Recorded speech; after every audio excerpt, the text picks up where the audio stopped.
In today's news, previous chief medical officer says 4-day quarantine may need to be revised, as well as 2 Virgin Islands police in the U.S. Virgin Islands. Their police officers were actually implicated in a major drug bust in Florida, as well as President Trump is the first president to be impeached not once but twice. As well as viewers, Dr. June Soomer to lead the BVI's National Sustainable Development Plan. And we have e-visas, 1-minute immigration clearance, and e-payments. Those are the top priorities of our Labor Minister, Honorable Vincent Whitley, as we head into 2021. All that and so much more when 284 News returns. Hey BVI, it's 2021 and guess what? We are kicking taboo to the curb. Let's face it, the world lacks conversation. So we are bringing you homemade cocktails, thought-provoking topics, and nuggets to rock your world. A show that promises to keep it fun, frank, and fresh. So come on this journey with me. This is Keeping It Candid, conversations for the modern world. A warm BVI welcome to one and all. It is Thursday, January 14, 2020. Welcome, viewers, to another edition of 284 News. My name is Javon Wilson. And I am Kyla Kenesha Forbes, and it is always our pleasure to join you here every weekday evening to give you your daily dose of local, regional, and international content. Now, Javon, we see where our curfew, our territorial curfew, has been extended for another 2 weeks. So the curfew is from 2 a.m. in the morning to 5 a.m. at night, 3 hours.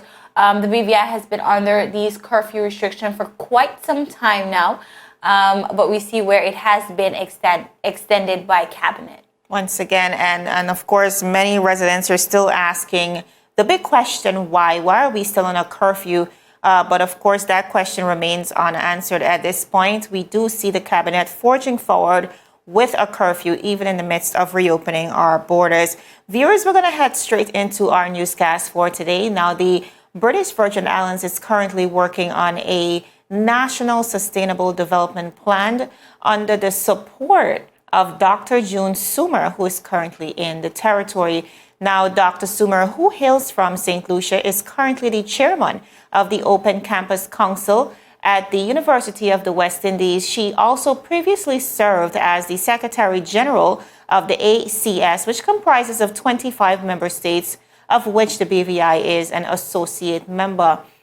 Now, viewers, with a passion for regional integration, Dr. Soomer is now very, very excited to lead the charge for the BVI's National Development Plan. We heard from Dr. Soomer just last night at the government's first of many meetings held at the Elmore Stout High School. So if you missed the meeting, listen in. The BVI is an associate member, so I'm very happy that he signed under my leadership. So the National Sustainable Development Plan is something which gives us a chance to look not only at the national issues, but also at the regional and international obligations that this country has to fulfill. And I am very pleased with the approach because it builds on things that have been done in the past. This is not something new. You have gone through consultations, you have gone through discussions, you have made plans, and I have seen some really good plans, the last one that you did being the Blue Economy Plan. And all of these plans fit very well into the overarching plan, which is the National Sustainable Development Plan. And this plan will guide the territory, as Pat Vian and the Premier have said, for the next few years. And it is your opportunity to have some kind of input into the plan so that when it finally emerges in a few months' time, you can see yourself in it. I want there to be buy-in because one of the things that we really intend to do is also have an implementation plan with this national plan. Too many times we do these wonderful documents and they sit on the shelf. We don't intend that to happen. We intend to do all of the monitoring and evaluation that goes with it. So the work has just started. We will be coming to you more often, more in February when we do consultations on island territory-wide, and we will be asking for your input for us to ensure that we are able to accomplish these sustainable development goals that we have committed to. Now, it was so refreshing last night to hear Dr. Soomer speak about her experience here. As a matter of fact, she is absolutely no stranger to us here in the British Virgin Islands and has visited the territory ever since she was 14 years old. Matter of fact, Dr. Soomer said she used to swim at Wickham Ski, so we can just assume how much time she has spent here in the Virgin Islands. Now, also speaking at last night's meeting was Miss Patlian Johnson. She is the Recovery and Development Corporation Specialist under the Premier's office, who said that the last national plan was done in 1999 for a 5-year period. She said, and I quote, "It was a very good document, but it was never implemented. We have learned from our lessons in terms of why it wasn't implemented. So we want to develop something that is of the people, by the people, and embraced by the people so that it will be something that is implementable and is going to help make the BVI a better place for all of us to live," Ms. Johnson said. Now, to ensure an integrated approach, a series of community meetings will follow in short order to seek out the public's perspective in the national plan. The government will subsequently present all findings as a draft document to gain the public's stamp of approval before solidifying the final plan. Now, during his budget address last November, BVI Premier Honorable Andrew A. Foy said that the government is launching the National Sustainable Development Plan in partnership with the United Nations Agency, the Economic Commission for Latin America and the Caribbean. He also said that the objective is to guide the territory's development in the face of climate change. According to the Premier, Dr. June Soomer's consultancy is fully sponsored by the Economic Commission for Latin America, which is also known as ECLAC. Now, Kyla, we have been talking about a national plan for quite a number of years. As Ms. Patlian Johnson said, we did have one years ago. This was way back in 1999. I think it was labeled the Blue Economy. And based on what we're hearing, it was a pretty good plan. However, the downfall is it was never implemented. So Dr. Soomer, who of course is well versed in regional integration and development, as well as sustainability plans all across the Caribbean region, is now saying what we're going to do is we're going to build on what we already have, because she's acknowledging the fact that whatever is there is already substantial, but also adding that community meetings and consultations will be necessary because the BVI has changed significantly from 1999 to now. So what we need to do is ensure that whatever plans we are putting forward meet the needs of this new BVI that we know and the new economy, as well as is satisfactory to the people of the BVI. Javon, I'm very happy to see the government moving forward with creating this plan, but I think the best thing about it is that they are consulting the people. The words of Miss Johnson, I think she's very right. Making a plan for the people, by the people. Mm-hmm. And I think that's the most important part. If you're going to make a plan that persons have to adhere to, I think that they should definitely be a part of that process. Absolutely. We had one of the guests last night's meeting, and of course, last night was the first of many meetings the government has scheduled to meet and consult with the people. Premier Foy is calling it a grassroots meeting. The reason why we were not even able to record last night, because we want persons to be able to come forward and speak in an unadulterated environment where they feel safe and courageous enough to come up and speak. And one of our past legislators was there, and he said, Premier, you're doing a really good job. Your government is doing a good job. But the one thing that we can improve on is the public consultations, where we are able to pool not only our strengths, but our talents and our ideas to collectively take the territory forward. So I'm very happy about this. And we trust that once the meetings are made available to the public will contribute accordingly. Most definitely. Now, as we move forward, the territory's previous acting chief medical officer, Dr. Ronald Georges. Javon, we know Dr. Georges as he has been in the midst of all that is happening with the COVID-19 pandemic and basically the territory fighting this pandemic, but he is the previous acting chief medical officer. But Dr. Ronald Georges admitted that the territory's mandatory 4-day quarantine period for persons arriving into the territory might need to be revised.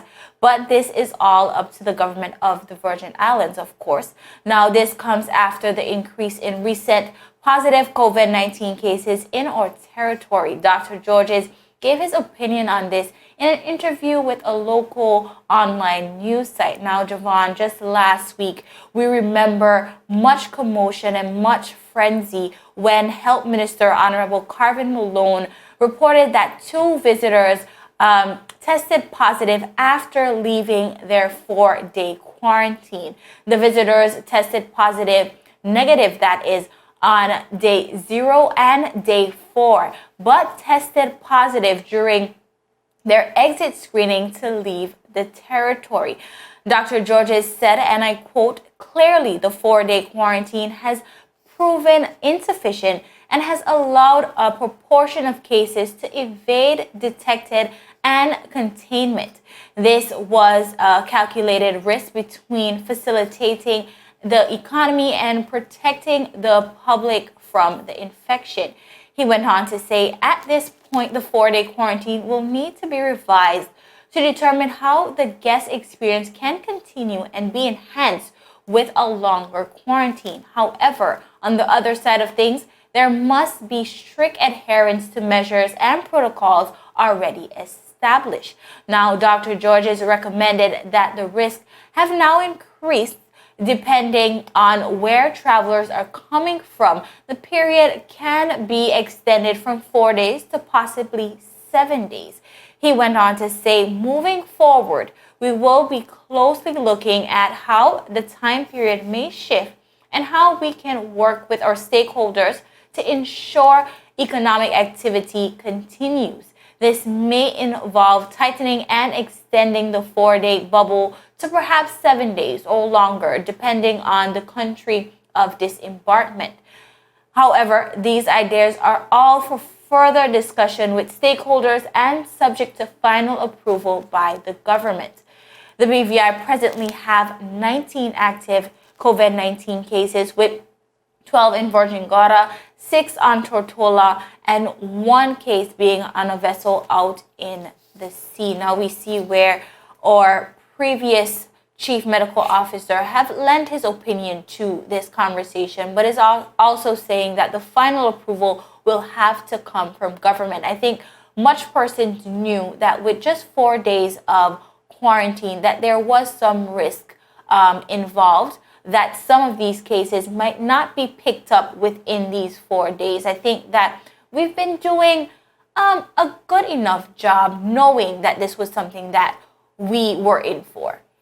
I think we, as a territory, as a jurisdiction, based on the fact that we rolled out and we didn't do a test and trial era, I do believe that the BVI Health Services Authority and all the other health officials have been doing an incredible job at not only tracing the cases, but also ensuring that persons remain in quarantine.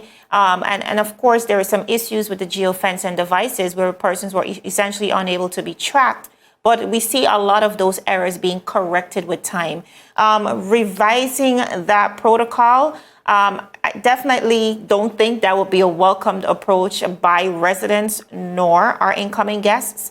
And like Dr. Georges alluded to, the economy might continue to suffer if we are to examine or enforce a longer quarantine period. But Kyla, this situation and the possibility of us extending that quarantine is not identical only to the BVI. This is a situation where we see even countries across the region have had to adapt in many ways. We look at Barbados, who had pretty lax conditions in the beginning, having to revise those conditions on the very, very strict curfew measures.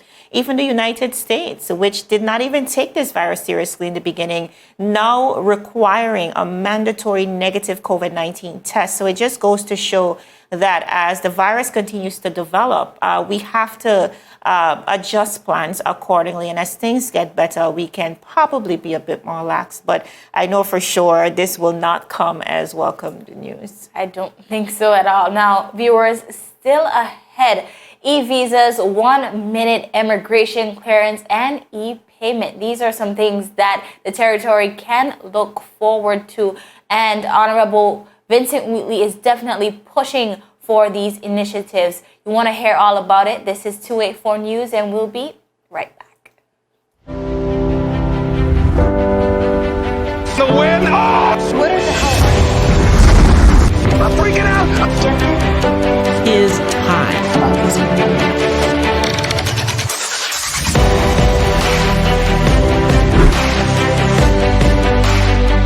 284 News. Coming to you live and direct from the beautiful British Virgin Islands. What's poppin', what's really good, what's happening, what's up? Davis has won it for the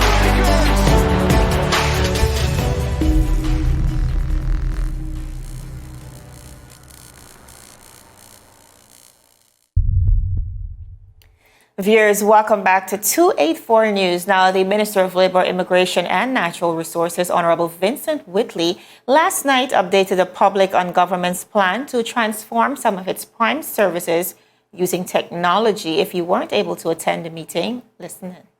For the just that we started today, Cabinet passed some new reforms for NHI and for Social Security, which shall come into effect later on. This year we implement many things in the environment. You know, hold the mangrove project that is doing amazingly well towards making the environment very sustainable. In labor and immigration, we've undertaken some tremendous reforms which help us manage the workforce a lot better than we currently are doing. We're moving towards an online system, of course, also more towards data collection for decision making. So you're going to be doing many things. You're going to hear more about it later on. Towards the end of January, we should be going fully online into work permits and doing more surveillance and inspections once we can free up some of the hands. And the immigration system is coming on board, where we can even do advanced checking before passengers get here. We can do all the background checks. We are moving towards e-visas, visas right here on the ground. Let's have to do this. Jeez, I speak so fast. And we're also moving towards, for those who traveled recently, when you came into the airport, you are, if you're a belanger, about 20 seconds to get cleared.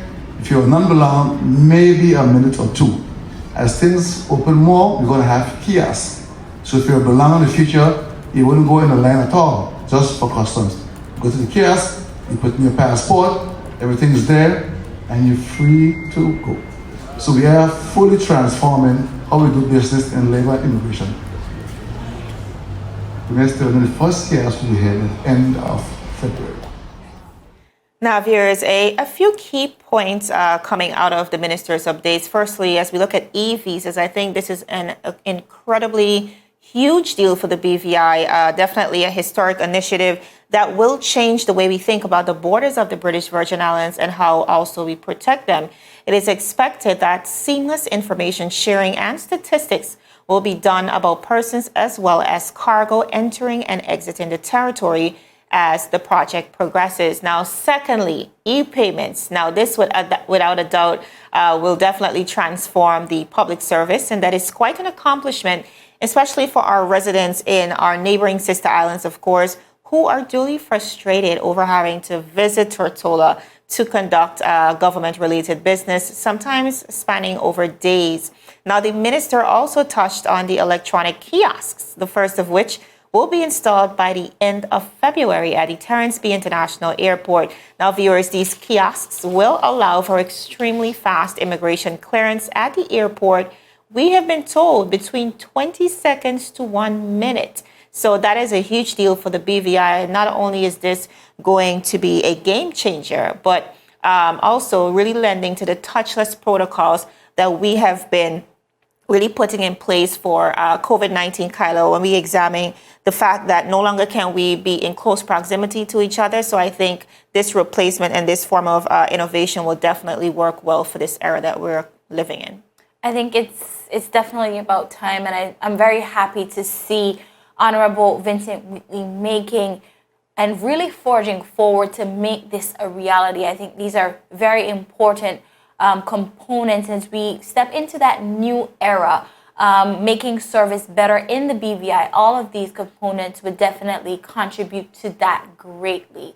Now, viewers, 2 police officers from St. Thomas and the St. John District and members of the VI National Guard were caught in Florida's Apalaca County with about 300 kilos of cocaine.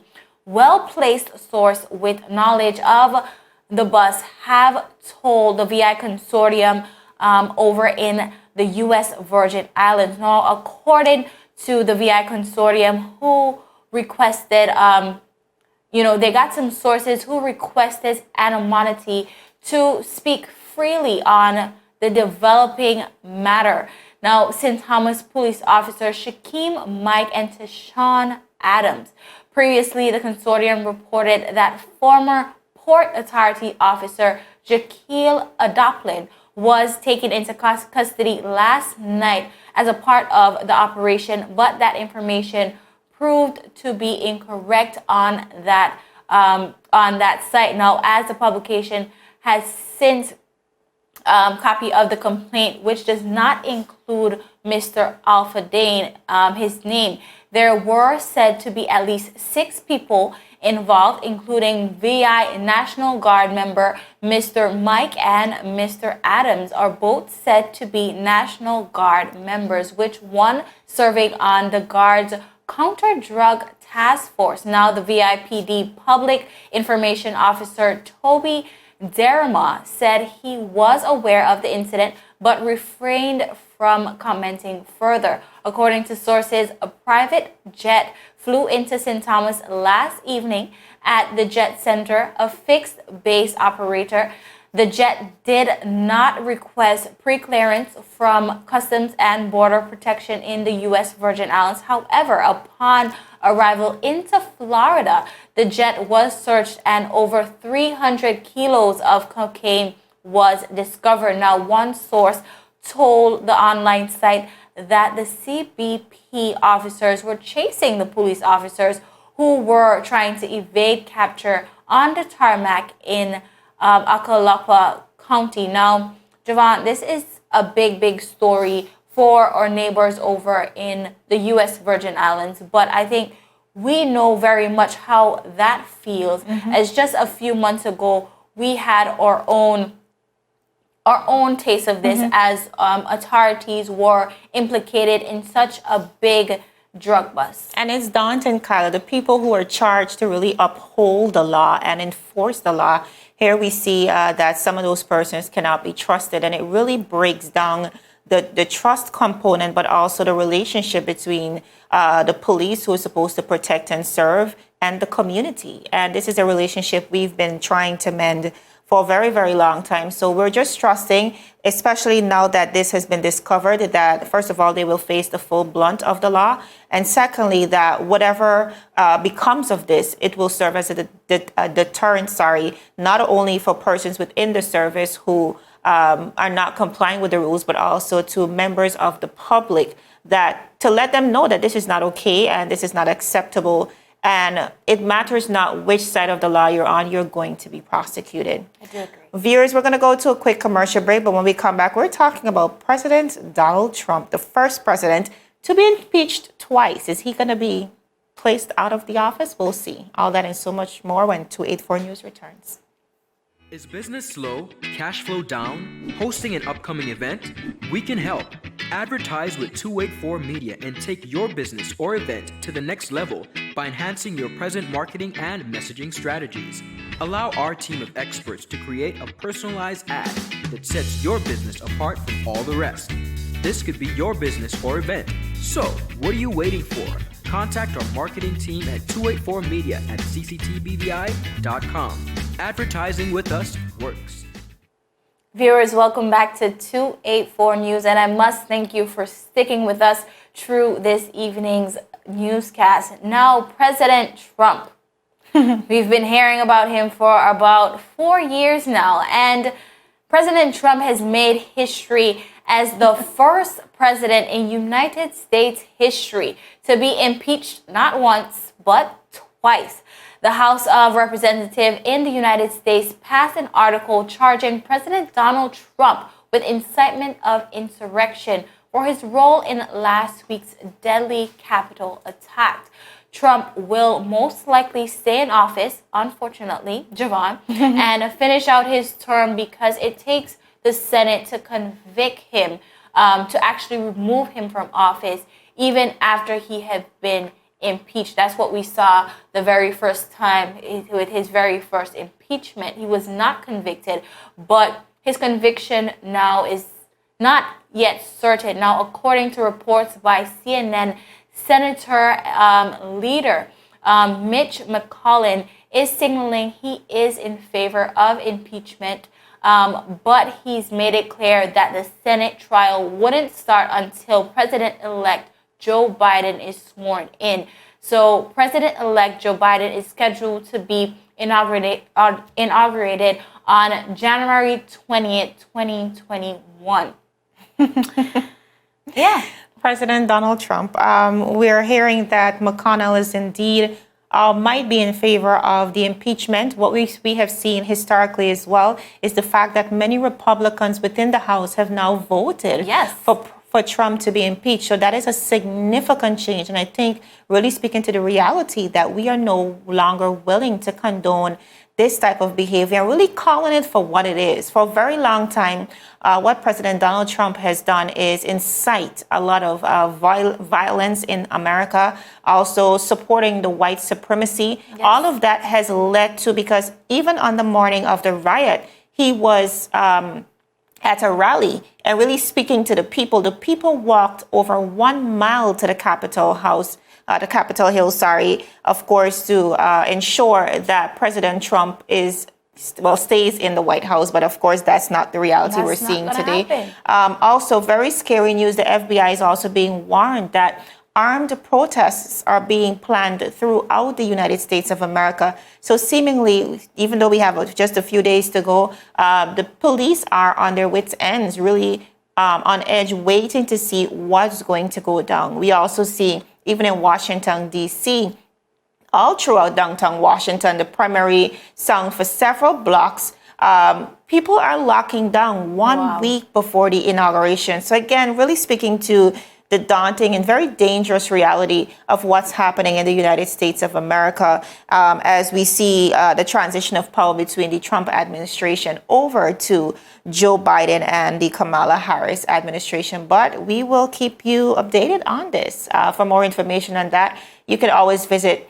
our website. That is 284media.com. Yes. But viewers, before we go, today we spoke to Dr. Derry Hodge Kyler. He is the director of the Financial Services Institute, really speaking to the financial services industry, which of course is the main economic pillar here in the BVI, the main contributor to government revenue. Yes. Speaking about a lot of the programs that are actually being offered through the FSI, Financial Services Institute, there at HLSCC, that really gives persons a head start into an industry that plays such a critical role in the development of the BVI. So viewers, if you missed that, please head back to our 284 Media page.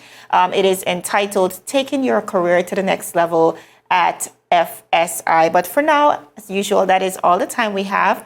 Be sure to keep updated with us on 284media.com. A wealth of information there. We're also on Facebook at 284 Media, and we are on Instagram as well as Twitter at 284BVI. My name is Javon Wilson. And I am Kyla Kenesha Forbes. We'll see you again tomorrow as we deliver your daily dose of local, regional, and international content. We are 284 News, your source for honest and impartial news, right here on 284 Media. Have a happy Thursday, everyone. Take care.